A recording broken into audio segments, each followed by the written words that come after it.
Je m'appelle Christelle et j'ai 20 ans. Chaque jour, je répète les mêmes gestes, une mécanique jamais remise en question. Tous les mois, j'utilise des tampons et serviettes sans chercher à savoir s'ils sont néfastes pour mon corps. Et pourtant, comme toutes les autres femmes, j'utiliserai en moyenne 11 500 protections hygiéniques au cours de ma vie. Le choix est large, tampons, serviettes, parfumés, colorés, super absorbants. Quelqu'un s'est-il déjà demandé un jour quels en sont les composants ?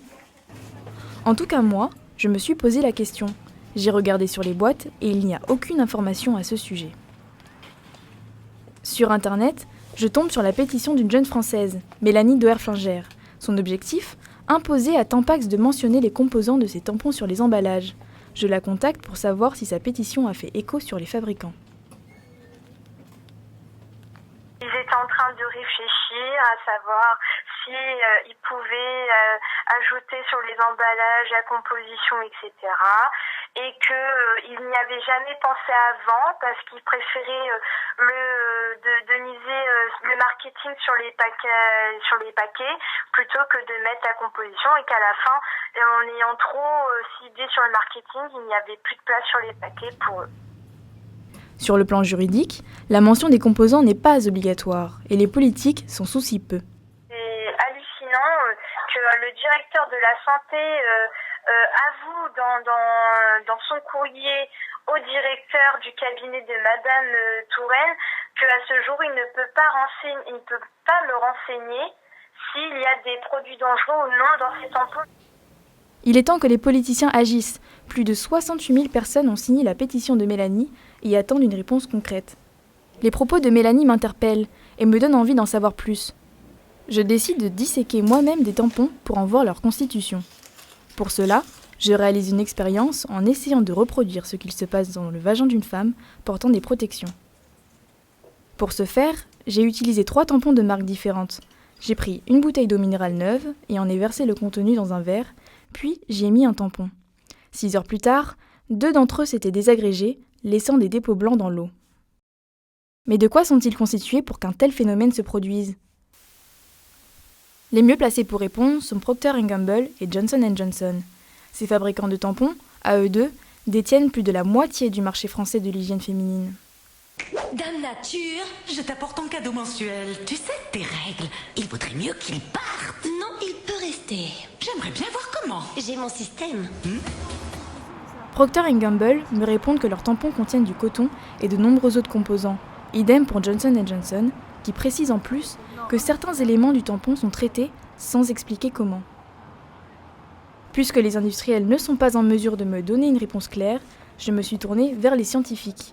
En France, la problématique n'a pas suscité beaucoup d'intérêt, à l'inverse des États-Unis, où une organisation américaine se bat depuis plusieurs années pour désintoxiquer les protections hygiéniques. Leurs laboratoires ont d'ailleurs fait de surprenantes découvertes sur les serviettes Always. Pour en connaître les résultats, je décide de contacter la directrice des recherches, Alexandra Scranton. Le laboratoire a trouvé du styrène qui cause le cancer, du chloroforme, du chloroéthane et d'autres composants chimiques. Tous les produits trouvés se sont révélés dangereux pour la santé. Nous sommes vraiment embarrassés concernant la composition de ces produits et l'impact qu'ils peuvent avoir sur notre corps. Les tampons et les serviettes sont parfois parfumés et nous sommes inquiets car cela demande beaucoup de produits chimiques. Les marques ne divulguent aucune information sur ces parfums. Nous pensons qu'ils peuvent provoquer des cancers et des problèmes de fertilité. Aux États-Unis, c'est la Food and Drug Administration qui s'occupe de valider la mise en vente de ces produits. Mais par manque de temps, de moyens et surtout d'intérêt, les démarches sont négligées. Mais faut-il vraiment s'inquiéter ? Le docteur Harvey, gynécologue à la maternité des Diaconesses à Paris, s'est penché sur la question et se veut rassurant. On respire de la dioxine dans Paris. Vous respirez beaucoup plus de dioxine que je pense qu'il y a de dioxine absorbée au travers du tampon. Et donc, la carcinogénèse et le risque d'avoir un cancer secondaire ou d'autres maladies dues à la dioxine est bien plus important juste parce que vous respirez dans Paris. Est-ce qu'on a étudié la cinétique d'absorption sur de la dioxine, c'est-à-dire qu'en fonction des différents tampons, en fonction des différents moments où vous allez le mettre, en début de règle, fin de règle, en fonction du flux que vous avez. Il faut faire très attention, c'est pas parce qu'il y a un produit qu'il est absorbé. Si c'était aussi dangereux, en population générale, on aurait vu apparaître quelque chose. Face à l'incertitude, le docteur Harvey propose une alternative.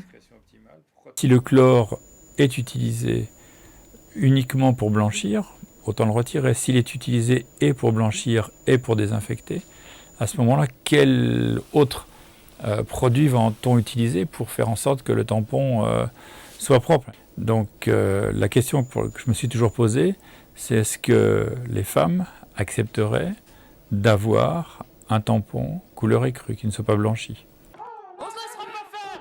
En attendant les protections hygiéniques couleur écrue, les femmes peuvent mettre des tampons bio ou des coupes menstruelles.